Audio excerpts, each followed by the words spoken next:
చేసి డ్రగ్స్ నియంత్రణ చేసుంటే ఈరోజు గంజాయి వచ్చేదా తమ్ముళ్ళు అని మిమ్మల్ని అడుగుతున్నా, డ్రగ్స్ వచ్చేటే అని మిమ్మల్ని అడుగుతున్నా.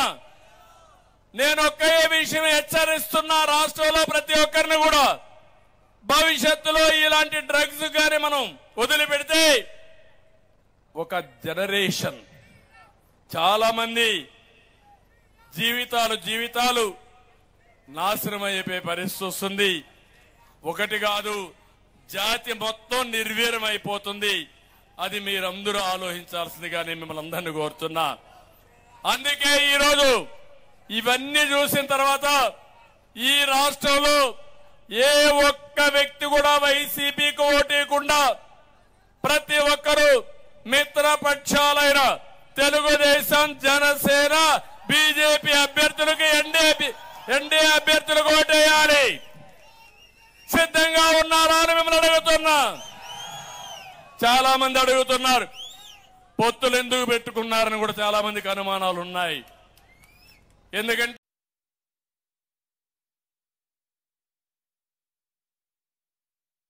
అడుగడుగున నా మీదనే దాడులు చేసి మీలో కూడా చదువుకుని ఉన్నారు, వాళ్ళకందరికి స్కిల్ డెవలప్మెంట్ చేస్తా, మెరుగైన ఉద్యోగాలు 5,000 ఉద్యోగం కాదు, మీరు చురుకైన వాళ్ళు ఉంటే 50,000 లక్ష రూపాయలు సంపాదించే మార్గం నేను చూపిస్తాను.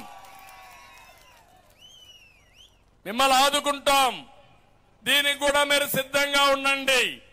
వ్యవస్థ ఉంటుంది, బాగా పనిచేసే వాళ్ళు ఉంటారు. ఒకవేళ ఎవరైనా కావాలని పనిచేస్తే పోరాడతాం, వ్యవస్థలో పనిచేసే వాళ్ళు కూడా అండగా ఉంటామని చెప్పి నేను మీకు తెలియజేస్తున్నా. అదే సమయంలో ఈ 3 పార్టీలు కలిసినప్పుడు మీరు గుర్తుపెట్టుకోవాలి, 3 పార్టీల పొత్తులు అజెండా ఒకటే, రాష్ట్రాన్ని కాపాడుకోవాలి, ప్రజలు గెలవాలి, రాష్ట్రం నిలబడాలి. ఇదే ఒకటే అజెండా. ఈ 3 జెండాలు కూడా ఆ అజెండాకే పనిచేస్తున్నాయని చెప్పి నేను మీకు తెలియజేస్తున్నా. 3 జెండాలు కూడా ఊపి చూపించండి. మేము 3 జెండాలు ఒకటే, మా అజెండా ఒకటే.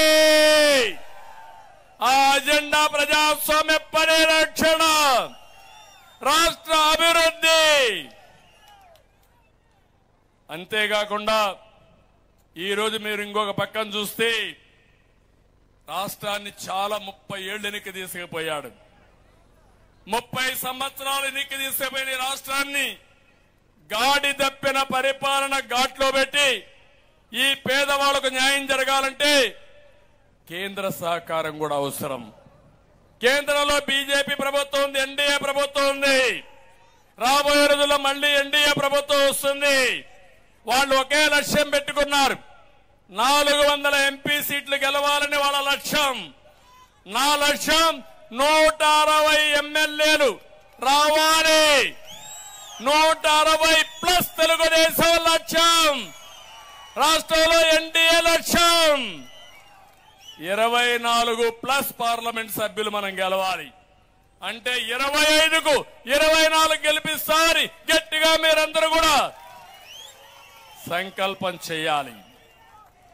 ఎందుకు అడుగుతున్నానంటే రాజధాని కట్టుకోవాలి, పెట్టుబడి తెచ్చుకోవాలి, పోలవరం పూర్తి చేయాలి, రైతులకు సబ్సిడీలు ఇవ్వాలి, ఉద్యోగ ఉపాధి అవకాశాలు కల్పించాలి, ఉద్యోగస్తులకు న్యాయం చేయాలి, పెన్షన్స్ కి 1వ తారీఖున పెన్షన్ ఇవ్వాలి, ఈ పేదవాళ్ళకి పింఛన్లు కూడా 1వ తారీఖు ఇవ్వాలి.